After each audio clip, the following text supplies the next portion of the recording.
Good evening friends, I am Anita Kumari. Welcome to history classes. आज का topic है मोहर एक शहरी शिल्प कृति, यानी कि चैप्टर 2 ही चल रहा है और चैप्टर 2 का नाम था लेखन कला और शहरी जीवन। उसी का ये पार्ट 4 आज स्टार्ट करने जा रही हूँ। टॉपिक है मोहर एक शहरी शिल्प कृति। भारत में प्राचीन काल में पत्थर की मोहरें होती थी जिन पर चिन्ह अंकित किए गए होते थे, लेकिन मेसोपोटामिया में पहली सहस्त्राब्दी ईस्वी पूर्व के अंत तक पत्थर की बेलनाकार मोहरें जो बीच में आर पार छेदी होती थी, एक तिल्ली लगाकर गीली मिट्टी के ऊपर घुमाई जाती थी और इस प्रकार उनसे लगातार चित्र बनता जाता था। कहने का तात्पर्य ये है कि जब भारत में प्राचीन काल में पत्थर की मोहरें होती थी तो उस पर क्या होता था कि चिन्ह अंकित किए होते थे। लेकिन ये प्राचीन काल की बात है कि जब पत्थर की मोहरें होती थी तो उसमें क्या होता था ना कि चिन्ह अंकित किए जाते थे। लेकिन मेसोपोटामिया की बात है तो मेसोपोटामिया में क्या हुआ था कि पहली सहस्त्राब्दी की बात है कि वहाँ पे पत्थर की जो होता था वो पत्थर की बेलनाकार मोहरें होते थे। जो फिर क्या होता था, अगर एग्जाम में पूछे कि मेसोपोटामिया का जो ये पत्थर के मोहरे होते थे वो किस आकार में थे, तो बेलनाकार आकार में थे। और क्या होता था कि ये बेलनाकार मोहरे बीच से आर पार छिदी होती थी, यानी कि मेसोपोटामिया में जो बेलनाकार मोहरे मिलते थे उसका जो आर पार में क्या होता था, छिदी मतलब कि छेदा होता था। और फिर उसके बाद एक तीली लगाकर गीली मिट्टी के ऊपर घुमाई जाती थी। मतलब कि तीली लगाकर क्या किया जाता था, गीली मिट्टी के ऊपर घुमाई जाती थी और इस प्रकार उनसे लगातार चित्र बनता जाता था। मतलब कि इस मुहर में क्या किया जाता था, सबसे पहले कि वहाँ का मुहर क्या था, बेलनाकार था मेसोपोटामिया का। उससे क्या होता था कि गीली मिट्टी के ऊपर घुमाई जाती थी, उसके बाद उससे लगातार चित्र बनता था और वे अत्यंत कुशल कारीगरों द्वारा उकेरी जाती थी। मतलब ये जो बेलनाकार मुहरें होती थी मेसोपोटामिया में वो बहुत ही मतलब कुशल कारीगरों के द्वारा क्या किया जाता था, इसे उकेरी जाती थी। और कभी कभी उनमें ऐसे लेख होते थे जैसे मालिक का नाम, उसके इष्ट देव का नाम और उसकी अपनी पदीय स्थिति आदि किसी कपड़े की गठरी या बर्तन की मुंह का चिकनी मिट्टी से लीप पोतकर उस पर वह मुहर घुमाई जाती थी। अब यहाँ क्या है कि वहाँ पे कभी कभी उनमें ऐसे लेख होते थे, मेसोपोटामिया का लेख के बारे में बता रहे हैं कि उसमें मालिक का नाम और उसके जो अपने भगवान को, जो प्रिय भगवान को मानते थे, यानी इष्ट देव का नाम, उसकी अपनी पदीय स्थिति और उसके कपड़े की गठरी, मतलब जो कपड़ा का गठरी होता था यह बर्तन के मुंह को क्या किया जाता था, चिकनी मिट्टी से लीप पोतकर उस पर वह मुहर घुमाई जाती थी। मतलब कि कोई कपड़ा लिया जाता था, उस कपड़े को गठरी या तो बर्तन के मुंह को क्या किया जाता था, चिकनी मिट्टी से उस बर्तन को क्या किया जाता, चिकनी मिट्टी से लेप दिया जाता था वो बर्तन को, मुंह को। उसके बाद उस मुहर को घुमाई जाती थी। आज जिसमें क्या होता था, उसमें अंकित लिखावट मिट्टी की सतह पर छप जाती थी। अब अगर एग्ज़ाम में पूछ दिया जाए कि मेसोपोटामिया की मोहरें कैसे बनती थी, तो सबसे पहले कि वहाँ पत्थर तो प्राचीन काल में था, लेकिन मेसोपोटामिया में पत्थर की व्यवस्था नहीं थी, इसलिए वहाँ पे क्या किया जाता, मिट्टी से ही बनाया जाता था। और उसके बाद उसमें क्या किया जाता, कोई बर्तन ले लिया जाता था, उस बर्तन को मिट्टी से उसका मुँह को ये मूंद दिया जाता था। उसके बाद मिट्टी की बनी पट्टिका पर लिखे पत्र को घुमाया जाता था। उस पट्टिका को क्या किया जाता था, उस मतलब कि बर्तन पे घुमाया जाता था।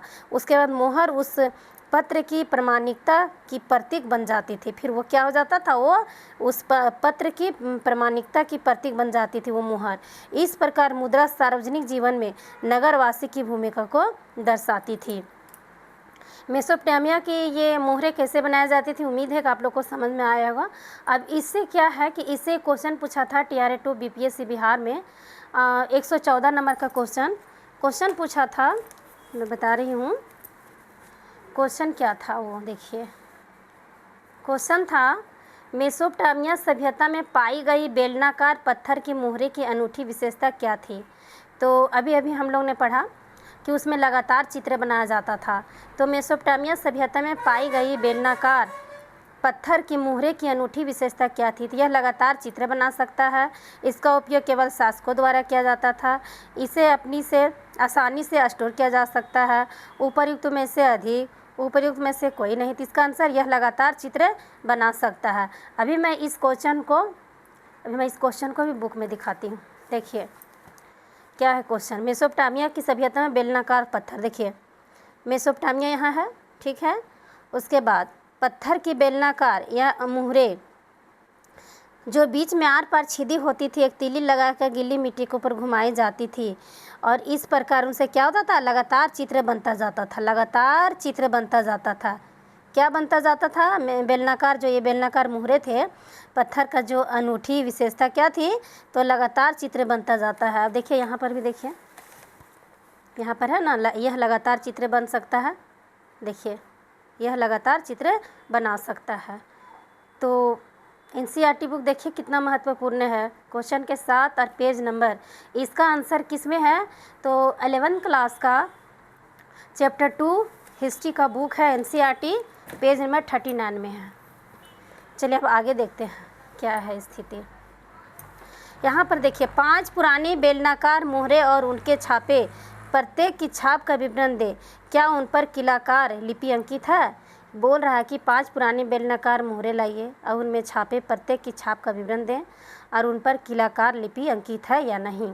वो इसमें देखिए इस तरह से मेसोपोटामिया की मोहर मिट्टी का बना हुआ है, देखिए इस तरह से। अब आगे देखते हैं क्या है। आगे है शहरी जीवन।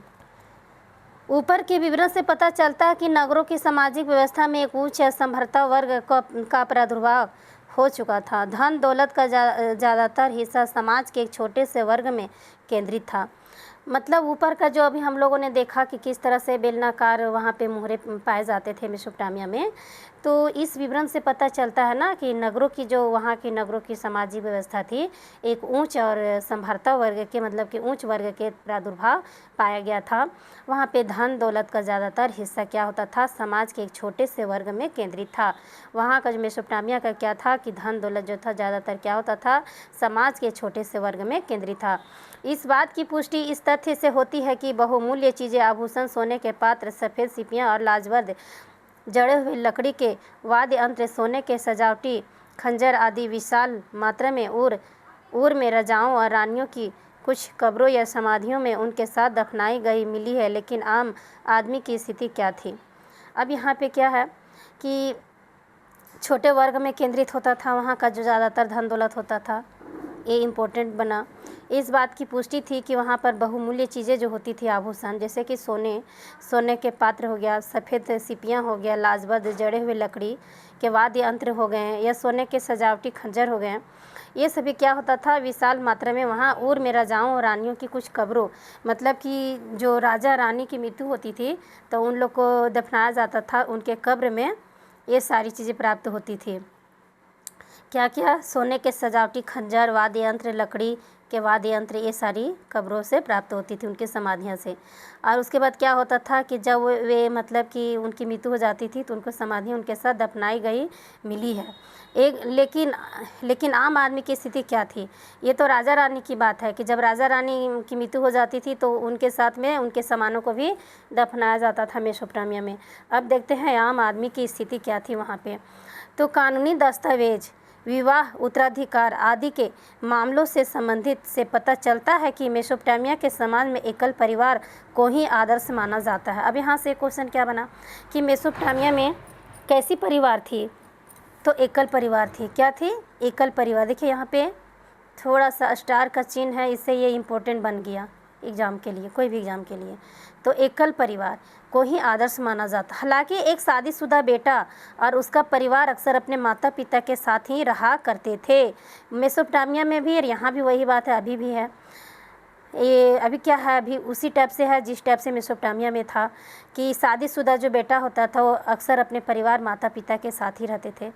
पिता परिवार का मुखिया होता था, अभी भी है। पिता क्या है, परिवार का मुखिया होता था। मेसोपोटामिया से ही आया है ये सारी चीज़ें। हमें विवाह की प्रक्रिया या विधि के बारे में कुछ जानकारी मिली है। विवाह करने की इच्छा के बारे में घोषणा की जाती थी और वधू के माता पिता उसके विवाह के लिए अपनी सहमति देते थे। उसके बाद वर पक्ष के लोग वधू को कुछ उपहार देते थे। वधू को कुछ उपहार दिया जाता था। वहाँ पे जो शादी विवाह का प्रचलन था, घोषणा कर दिया जाता था और वधू के माता पिता, मतलब वधू मतलब कि कन्या के माता पिता उसके विवाह के लिए अपनी सहमति देते थे, लड़के को पिता को, माता पिता को। उसके बाद क्या होता था, उसके बाद वर पक्ष के लोग वधू को कुछ उपहार देते थे। मतलब यहाँ पे उल्टा था, वर पक्ष के लोग ही मतलब कि अपनी जो पत्नी होती थी, लड़की जो आती थी, उसी को देना पड़ता था उन लोग को उपहार के रूप में। और अभी का प्रचलन क्या है कि लड़की ही देती है लड़का पार्टी को, मतलब लड़की के माता पिता ही देते हैं लड़के के माता पिता को दहेज के रूप में, या बोलिए दान के रूप में। और वहाँ पे क्या होता था, मेसोपोटामिया में क्या होता था कि लड़का पार्टी जो होते थे वो देते थे लड़की पार्टी को, उपहार स्वरूप भेंट देते थे। तो मेसोपोटामिया का कहानी ही कुछ अलग है। अब देखते हैं यहाँ पे क्या है। जब विवाह की रस्म पूरी हो जाती थी तब दोनों पक्षों की ओर से उपहारों का आदान प्रदान किया जाता था और वे एक साथ बैठकर भोजन करते थे और फिर मंदिर में जाकर भेंट चढ़ाते थे। मतलब कि उपहार मतलब कि लड़का की तरफ से तो दिया ही जाता था, उसके बाद दोनों तरफ से भी दिया जाता था। और ये क्या होता है इधर अभी का समाज में क्या है कि केवल लड़की के माता पिता ही उपहार देते हैं, लड़का के माता पिता नहीं देते हैं। यानी कि लड़का के माता पिता दहेज के तौर पर नहीं देते हैं, लड़की के माता पिता को देना पड़ता है। तो यहाँ पे मेसोपोटामिया में क्या होता है, दोनों तरफ से उपहार के आदान प्रदान किया जाता था और एक साथ बैठकर भोजन करते थे और फिर मंदिर में जाकर भेंट चढ़ाते हैं। अब पूजा शादी होने के बाद क्या होता था वहाँ मेसोपोटामिया में कि मंदिर में जाकर भेंट चढ़ाते थे। जब नववधू को उसकी सास लेने आती थी तब वधू के उसके पिता द्वारा उसकी दाय की हिस्सा दे दिया जाता था। पिता का घर, पशुधन, खेत और उसके पुत्रों को मिलते थे। अब यहाँ पे क्या है, जब नववधू मतलब कि नई कन्या होती थी जिसकी शादी होती थी, उसकी सास लेने आती थी, मतलब नववधू को उसकी सास लेने आती थी, उसके हस्बैंड नहीं, तब वधू को उसके पिता द्वारा उसकी दाय का हिस्सा, जो उसका दाय का हिस्सा होता था उसे दे दिया जाता था। पिता का घर क्या होता था, पशुधन, खेत और उसके पुत्रों को मिलते थे। मतलब पिता का जो घर होता था, पशुधन होता था, उसके पुत्रों को ही मिलते हैं और अभी भी मिलते हैं। आइए अब ऊर नगर का अवलोकन करें। यह उन नगरों में से एक था जहाँ सबसे पहले खुदाई की गई थी। मतलब यहाँ मेसोपोटामिया में पूछा जाए सबसे पहले कहाँ पे खुदाई की गई थी, तो ऊर नगर में। ऊर नगर का अवलोकन करें और सबसे पहले खुदाई की गई थी। मेसोपोटामिया का ऐसा नगर था जिसके साधारण घरों की खुदाई 1930 ईस्वी के दशक में सुव्यवस्थित ढंग से की गई थी। मेसोपोटामिया की बात है कि वहाँ पे अच्छी तरह से खुदाई सुव्यवस्थित ढंग से 1930 के दशक में खुदाई की गई थी। उसमें टेढ़ी मेढ़ी व सकरी गलियाँ पाई गई, जिसमें यह पता चलता है कि पहिए वाली गाड़ियाँ वहाँ के अनेक घरों तक नहीं पहुँच सकती थी। मतलब वहाँ से जब खुदाई से पता चला मेसोपोटामिया में कि पहिए वाला गाड़ी वहाँ के अनेक घरों तक नहीं पहुँच सकती थी। क्यों नहीं पहुँच सकती थी? क्योंकि वहाँ की जो गली थी टेढ़ी मेढ़ी संकरी गलियाँ थी। इसलिए अनाज के बोरे और ईंधन के गड्ढे संभवतः गड्ढे पर लाद कर घर तक लाए जाते थे। अब मेसोपोटामिया में अनाज के बोरे और ईंधन और इकट्ठे करके क्या किए जाते थे, गड्ढे पर लाद कर घर लाया जाता था।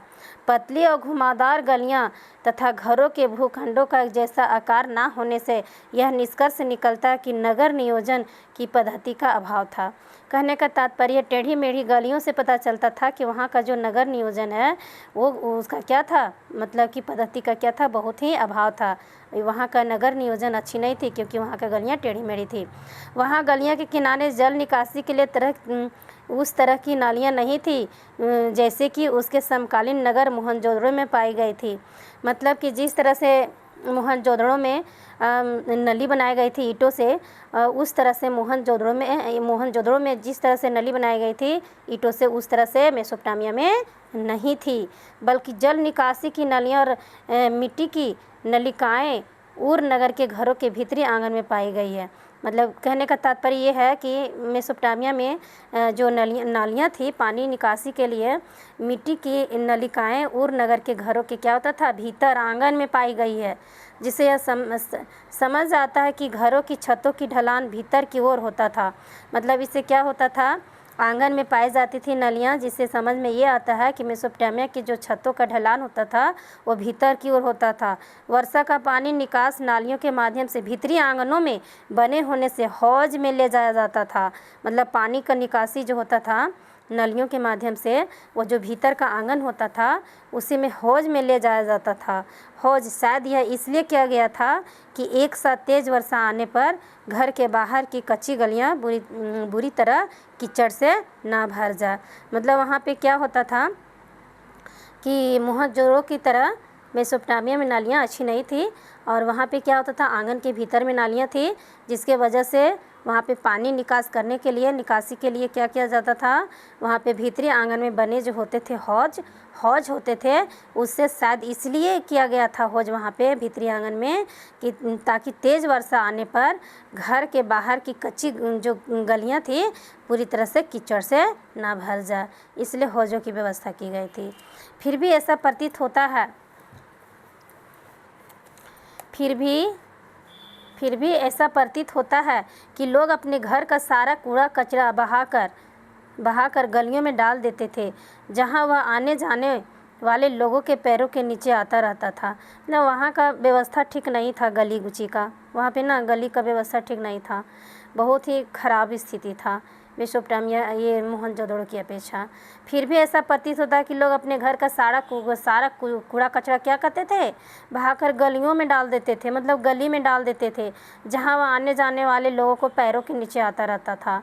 इस प्रकार बाहर कूड़ा डालने रहने से गलियों की सतहें ऊंची उठ जाती थी। मतलब कि कूड़ा कचरा मतलब कि साइड में नहीं फेंकते थे और गली में ही डाल देते थे, जिस तरह मतलब जिसके वजह से क्या होता था ना कि वहाँ की जो गलियाँ हैं उसका सतह जो है क्या होने लगता था, ऊंची उठ जाती थी, जिसके कारण कुछ समय बाद घरों की दहलीज को भी ऊंचा उठाना पड़ता था।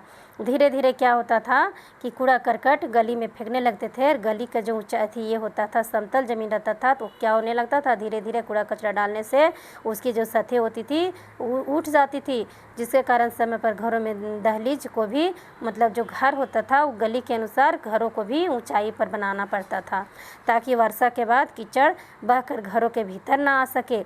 कमरों के अंदर रोशनी और खिड़कियों से नहीं बल्कि उन दरवाजे से होकर आती थी जो आंगन में खुला करते थे। मतलब वहाँ पे क्या होता था कि रोशनी खिड़कियों से नहीं आती थी, जो दरवाज़ा होता था आंगन में उसी से ही घर में क्या जाता था, रोशनी जाता था। इससे घरों के परिवारों में गोपनीयता भी बनी रहती थी। घरों के बारे में कई तरह के अंधविश्वास प्रचलित थे, जिनके विषय में उर में पाई गई शकुन अपशकुन संबंधी बातें पट्टिकाओं पर लिखी मिली है। क्या होता था कि घरों के बारे में कई तरह के अंधविश्वास प्रचलित थी, जिसके विषय में उर में पाई गई है शकुन और अपशकुन संबंधी बातें भी पट्टिकाओं पर लिखी गई। कौन सी पट्टिकाओं पर, जो अभी मोहरे बताए थे हम अभी, जो मिट्टी के बनाया गया था। जैसे घर की दहली ऊंची उठी हुई थी तो वह धन दौलत लाती है, सामने का दरवाज़ा अगर किसी दूसरे के घर की ओर ना खुले तो सौभाग्य प्रदान करता है, लेकिन अगर घर का लकड़ी का मुख्य दरवाज़ा भीतर की ओर से ना खुले तो बाहर की ओर खुले तो पत्नी अपने पति के लिए अंतरंगा का कारण बनेगी। मतलब मेसोपोटामिया में क्या था कि सामने का दरवाज़ा अगर किसी दूसरे के घर की ओर ना खुले, किसी दूसरे घर की ओर की ना खुले तो सौभाग्य प्रदान करता है, मतलब उसे सौभाग्य महसूस होता है वहाँ के लोगों के, दूसरे घरों के सामने के दरवाजे के सामने उसका भी दरवाज़ा ना हो। लेकिन अगर घर का लकड़ी का मुख्य दरवाज़ा, मतलब घर का जो लकड़ी का मुख्य दरवाज़ा होता था वो भीतर की ओर ना खुलकर बाहर की ओर खुले, मतलब भीतर की ओर खुलकर बाहर की ओर खुले तो पत्नी अपने पति के लिए अंतरंगा का कारण बनेगी। उर में नगरवासियों के लिए एक कब्रिस्तान था, जिसमें शासकों तथा जनसाधारण की समाधियां पाई गई है, लेकिन कुछ लोग साधारण घरों में फर्शों के नीचे भी दफनाए हुए पाए गए हैं। यहाँ क्या हुआ कि उर नगरवासियों के लिए कब्रिस्तान था, जिसमें शासकों तथा जनसाधारण की समाधियाँ भी पाई गई है, और वहाँ पे है साधारण घरों के फर्शों में भी किसी को दफनाया हुआ पाया गया है मेसोपोटामिया में। तो आज इतना ही, धन्यवाद।